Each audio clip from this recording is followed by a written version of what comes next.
നാട്ടിൽ എനിക്കൊരു പേരുണ്ട്, CID അപ്പുണ്ണീന്ന്. വെറുതെ കിട്ടിയതല്ല, അത്യാവശ്യം CID പണികളൊക്കെ എനിക്ക് അറിയാം. തന്നെ ആരാടോ ഉപ്പുമുട്ട് കെട്ടിയെടുത്തത്?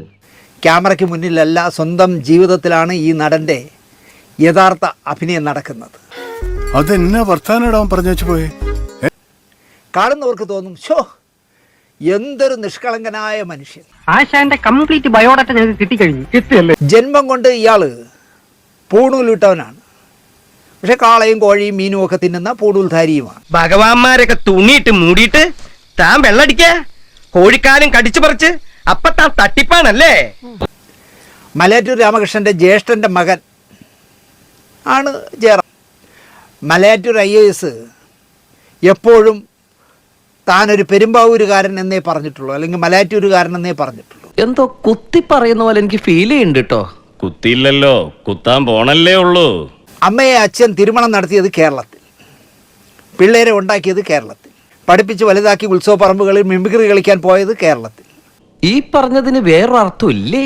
ഏയ്, അങ്ങനെ പ്രത്യേകിച്ച് അർത്ഥമൊന്നുമില്ല. നടനായത് കേരളത്തിൽ, സംബന്ധം കഴിച്ചത് കേരളത്തിൽ. പക്ഷേ തമിഴൻ്റെ ക്യാമറ കണ്ടാൽ പറയും മാതൃഭാഷ എൻ്റേത് തമിഴ്.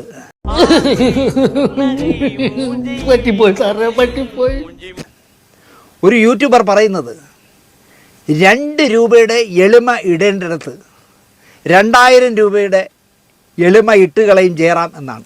ശവത്തേല് ബ്ലേഡ് വെച്ച് കീറില്ല എൻ്റെ നായരെ. 100% നല്ല നിരീക്ഷണമാണത്. 2 രൂപയുടെ എളിമ ഇട്ടാൽ മതി ഇങ്ങനെ, പക്ഷേ 2000 രൂപയ്ക്ക് ഇട്ടുകളയും ജയറാം എന്നാണ് പറയുന്നത്. എടോ നായരെ, എന്റെ ഇവിടത്തെ ഈ സ്ഥിതി താൻ അമ്മയെ അറിയിക്കാനുള്ള പരിപാടിയാണെങ്കിൽ ഒന്ന് കുഴിച്ചു മൂടും ഞാൻ. അമ്മ വന്ന് കുംഭകോണം, അപ്പ വന്ന് പാലക്കാട്. അന്ത കാലത്ത് പാലക്കാട് തമിഴ്നാട്, നാം വന്ന് പെരുമ്പാവൂർ. തെണ്ടിയാണ് ഞാൻ. എന്തെങ്ങനെ ചങ്കു പൊട്ടി നിൽക്കാ പാവം, ഇനിയും വിഷമിപ്പിക്കരുത്, ചത്തുപോയാള്. അന്ത ടൈമിലെ പാലക്കാടും തമിഴ്നാട്ടിൽ താ ഇരുന്നത്. ജനിച്ചത് പഠിച്ചത് വളർന്നത് കൊച്ചി. 2 ലാംഗ്വേജും ഒന്നും മാതൃത ഇദ്ദേഹത്തിന്. തമിഴും മലയാളവും ഒന്നും മാതൃത. ഇവിടെ പറയുന്ന നിനക്കില്ലേലും കേൾക്കുന്ന എനിക്കില്ലടാ ഒരു ചളുപ്പ്. ഒന്ന് ഫസ്റ്റ് ഒന്ന് സെക്കൻഡ് അന്ത മാതിരി ഇല്ലേ. പക്ഷെ ഞാൻ ജനിച്ചത് വളർന്നത് പഠിച്ചത് പേരുണ്ടാക്കിയത് സിനിമയിൽ കയറിയത് എല്ലാം മലയാളത്തിലാണ്. അതിൽ നിന്നാണല്ലോ തമിഴിൽ പോയി പൊട്ട വേഷങ്ങൾ ചെയ്യുന്നത്.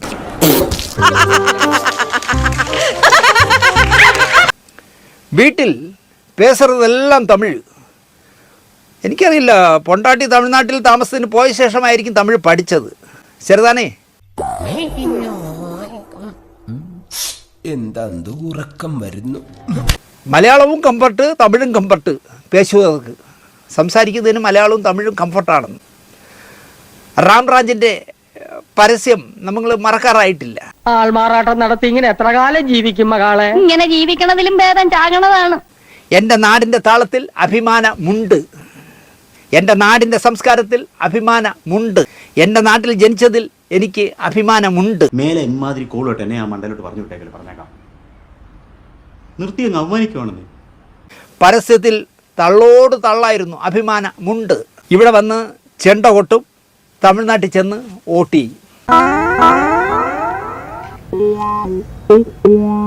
നന്നായിട്ടുണ്ട്.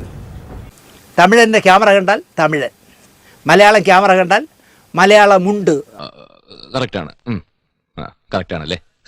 ജോഷി സാർ സംവിധാനം ചെയ്ത അമ്മ നിർമ്മിച്ച 2020 സിനിമയിലെ ക്ലൈമാക്സിൽ, ആ ക്ലൈമാക്സ് നിങ്ങൾക്കെല്ലാം ഓർമ്മ കാണുമെന്നാണ് എൻ്റെ വിശ്വാസം. അതെന്തിനാടാ പന്നിപ്പ പറഞ്ഞതല്ല, പിന്നീട് വരെ അവസരം കിട്ടിയില്ലെങ്കിൽ. എൻ്റെ പോസ്റ്ററിൽ 5 പേര് നിരന്ന് നടന്നു വരുന്നതാണല്ലോ പോസ്റ്റർ. മമ്മൂട്ടി, മോഹൻലാൽ, സുരേഷ് ഗോപി, ദിലീപ്, പിന്നെ ജയറാം. പക്ഷെ സിനിമ നമ്മൾ കണ്ടോണ്ടിരുന്നാൽ അതിൽ ജയറാമില്ല. ഒരു കൈവതം നാറ്റുകരുത് കടന്നു വരുന്നതിൽ ഇക്കാരണം ചോദിക്കുമ്പോൾ ഒരു ഉളുപ്പുമില്ലാതെ ജയറാം മൊഴിയുന്നത് വിഷുവിന് വീട്ടിൽ പോകണം.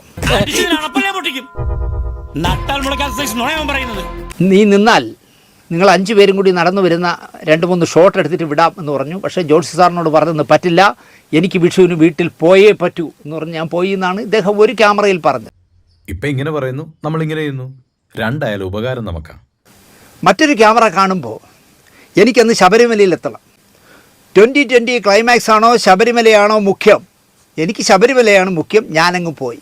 ഏറ്റവും നന്നായി കൺവിൻസ് ചെയ്യാൻ പറ്റുന്നവർക്ക് എ ടു ഇസഡ് പറ്റിക്കാനും പറ്റും. മറ്റേ ആ സ്വർണ്ണ വാതിലൊക്കെ മോഷിച്ച ഒരു കള്ള ഉണ്ടല്ലോ, അയാളാണല്ലോ കൂട്ടുകാരെ, അതുകൊണ്ട് പോയതായിരിക്കും. മൂന്നാമതൊരു ക്യാമറ വന്നപ്പോൾ ക്ലൈമാക്സ് എടുക്കണമോ ഓണത്തിന് വീട്ടുകാരോടൊപ്പം ഉണ്ണണോ എന്ന് ചോദിച്ചു.